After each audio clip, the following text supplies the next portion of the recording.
Hello friends, இப்போ பார்த்தீங்கன்னா TNPSC technical எக்ஸாமுக்காக நிறைய பேர் படிச்சுட்டு இருப்பீங்க. அதில் வந்து பார்த்தீங்கன்னா ஜென்ரல் ஸ்டடீஸில் மேக்ஸோடைய பார்ட் இருக்குது. ஸோ அதுக்காக 25 கொஷின்ஸ் வரும். அதுக்காக நம்ம இதுக்கு முன்னாடி நடந்த டிபார்ட்மெண்ட் எக்ஸாமில் ஒவ்வொரு கொஷினாக நான் உங்களுக்கு சால்வ் பண்ணி கொடுத்துட்ருக்கேன்.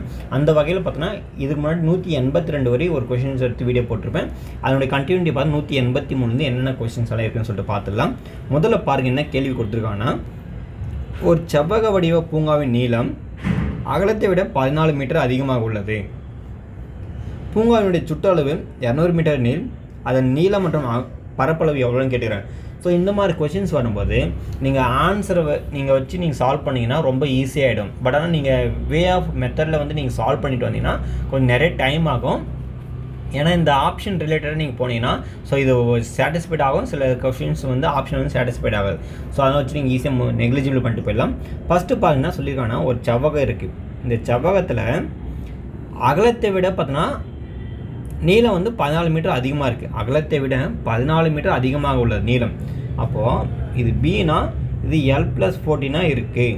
சரிங்களா? அதாவது நீளம் அகலத்தை விட 14 மடங்கு 14 மீட்டர் அதிகமாக இருக்குது. அப்போது அகலத்தை விடனா இங்கேயும் இதுதான். அப்போ L B+14 இதுதான் இந்த இடத்துல மீனிங். சரிங்களா?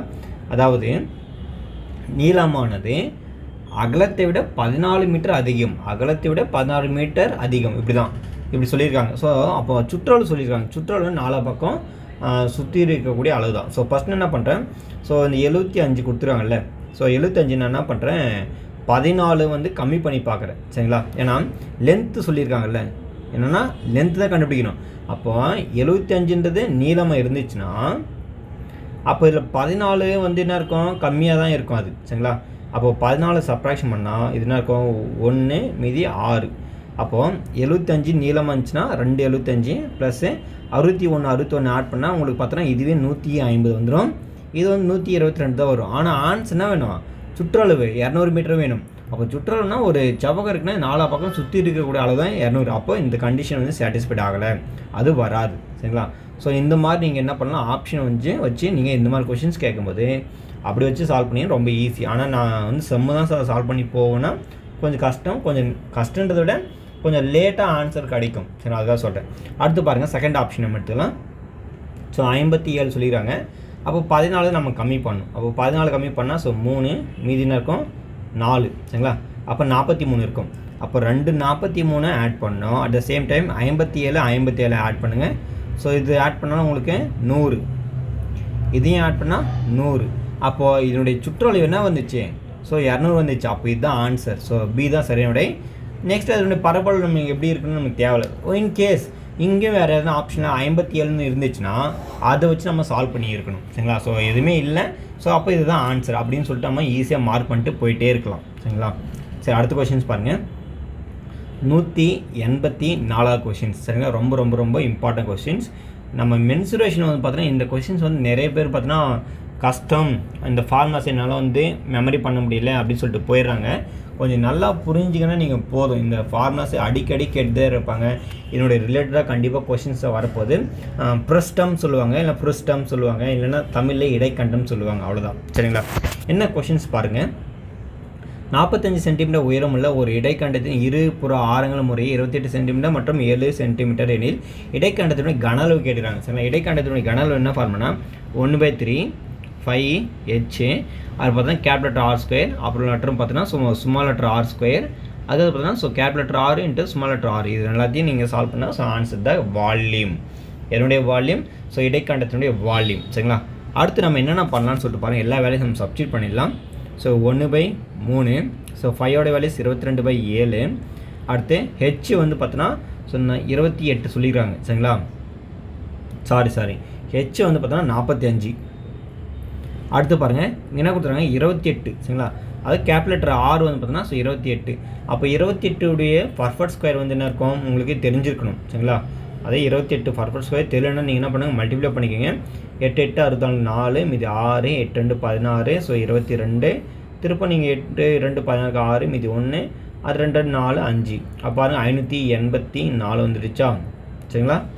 சாரி 784. 784 செக் பண்ணிக்கோங்க. 4 8 7 ஓகே 784. அடுத்து இந்த ஸ்மால் லெட்டர் ஆர் ஸ்கொயர்ன்றது 7, அப்போ 7உடைய மல்டிபிள் 49. அடுத்து பாருங்கள் என்ன இருக்குது 6 × 6, அப்போ 28 × 7, 7 35, 7 42, 7 41, 7 8 56, 6 மீது 5, 7 2 14, 19, அப்போ 196. இது எல்லாமே யூஸ் பண்ணிக்கிங்க. இது வந்து ப்ராக்கெட் ஃபுல்லாக இருக்குது. இப்போ நம்ம என்னென்ன கேன்சலேஷன் பண்ண முடியும்னு பார்க்கலாம். ஸோ இது வந்து பார்த்தீங்கன்னா 15 முறை, சரிங்களா. அடுத்து பாருங்கள் என்னென்ன பண்ணணுன்னு, இது எல்லாத்தையும் ஆட் பண்ணி மல்டிப்ளை பண்ணி ஸோ ஃபைனலாக நம்ம என்ன பண்ணோம், ஸோ சால்வ் பண்ணோம். இப்போ இது எல்லாத்தையும் ஆட் பண்ணலாம். 784, 49, 196.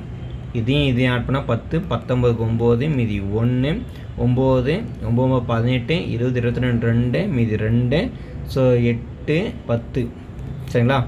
அப்போது 22/7, இங்கே 15, இங்கே பார்த்தோன்னா 1029 கிடச்சிருக்கு.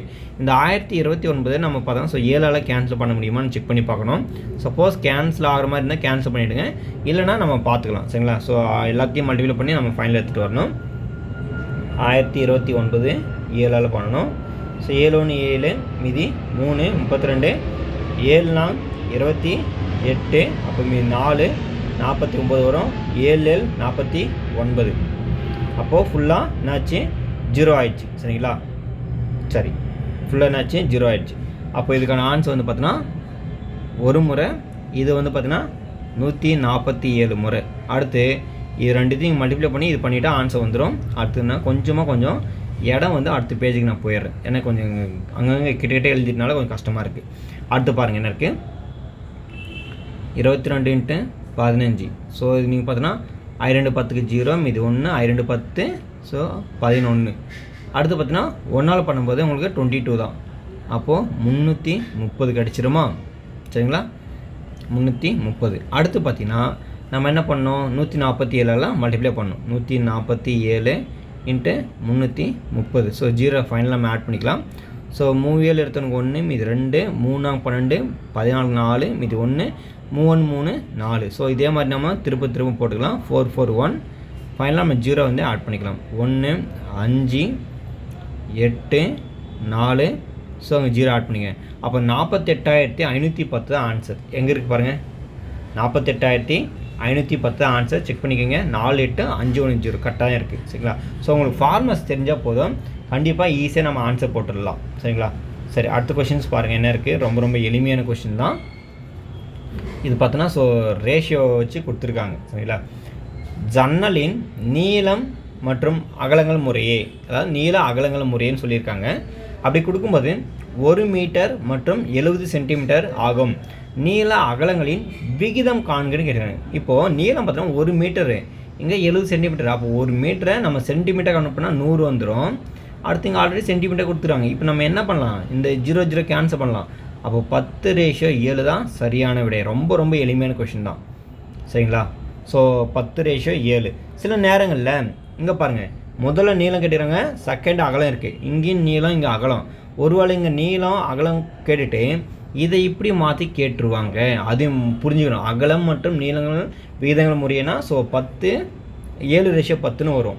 நல்லா ஞாபகம் வச்சுக்கணும்னு சொல்கிறேன். ஸோ கொஷின்ஸ் இந்த மாதிரியும் கேட்பாங்க அப்படின்றதுக்காக இது ஒரு எக்ஸாம்பிள். சரி, அடுத்த கொஸ்டின் பாருங்கள். 186 கொஷின்ஸ். ஸோ இது பார்த்தீங்கன்னா ரொம்ப ஸ்டாண்டர்டான கொஷின்ஸ். இந்த மாதிரி கொஷின்ஸ் வரும்போது சும்மா எந்த ஒரு தப்பு இல்லாமல் நீங்கள் ஆன்சர் வந்து சால்வ் பண்ணிட்டு போயிட்டே இருக்கலாம். முதல்ல பாருங்கள், கொஷின்ஸ் வந்து என்ன கொடுத்துருக்காங்கன்னா, ஒரு விளையாட்டு மைதானத்தை சுற்றி ஒரு வட்டப்பாதை உள்ளது. ஒரு கிரவுண்டு இருக்குது, அந்த கிரவுண்டை சுற்றி என்ன இருக்குது, ஒரு சர்க்கிள் இருக்குதுன்னு சொல்கிறாங்க. ஒரு வட்டப்பாதைன்னு சொல்லிக்கிறாங்க. வட்டமாக ஒரு பாதை இருக்குதுன்னு சொல்கிறாங்க. இவ்வட்டப்பாதையை சுற்ற சோனியாவிற்கு 18 நிமிடங்கள் ஆகும்னு சொல்கிறாங்க. சோனியாவிற்கு 18 நிமிடமும் ரவிக்கு 12 நிமிடங்களும் ஆகும். அவர்கள் இருவரும் வட்டப்பாதையில் ஒரே இடத்திலிருந்து தொடங்கி இல்லைன்னா ஒரே இடத்திலிருந்து ஒரே நேரத்தில் ஒரே திசையில் பயணிப்பார்கள் எனில் அவர்கள் மீண்டும் தொடங்கிய இடத்தில் சந்தித்து கொள்ள எவ்வளவு நேரம் பயணிக்க வேண்டும் கேட்டுருக்காங்க, சரிங்களா. ரொம்ப எளிமையான கொஷின். இந்த மாதிரி கொஷின்ஸ் வரும்போது அதிகபட்சம் அப்படின்னு ஒரு வார்த்தை கேட்டாங்கன்னு வச்சுங்களா, நீங்கள் என்ன பண்ணால் HCF எடுக்கணும். மற்றபடி எப்படி கேட்டாலும் சரி, இந்த கொஷின்ஸ் வந்து சிக்னல் லைட்டு அப்படி இப்படி கேட்டாலும் நீங்கள் இதுக்கு எல்லாத்துக்கும் எல்சிஎம் எடுத்தால் முடிஞ்சு போச்சு. அப்போ 18க்கும் 12க்கும் எல்சிஎம் எடுங்க. ஸோ ரெண்டுது காமன் பார்த்தோன்னா ஸோ 3ஆம் டேபிள் காமன். ஸோ 3×6 18, 3×12 திருப்ப 2 சரிங்களா. அடுத்து என்ன இருக்குது 3 முறை, இது 2 முறை. ஸோ அடுத்து 3×2 வந்துடும். 3×2 6, 6×2 12, 36. ஸோ 36 நிமிஷத்துக்கு அப்புறமா அவங்க எல்லாருமே ஜாயின் பண்ணிப்பாங்க சரிங்களா. ரொம்ப ரொம்ப எளிமையான கொஸ்டின் தான், ரொம்ப கஷ்டமான கொஸ்டின்ஸ் எல்லாம் எதுவும் கிடையாது. அடுத்து பாருங்கள் என்ன கொஸ்டின்ஸ் வந்து கொடுத்துருக்காங்கன்னா, ஸோ 187வது கொஸ்டின்ஸ் என்ன இருக்குதுன்னு பார்த்துடலாம்.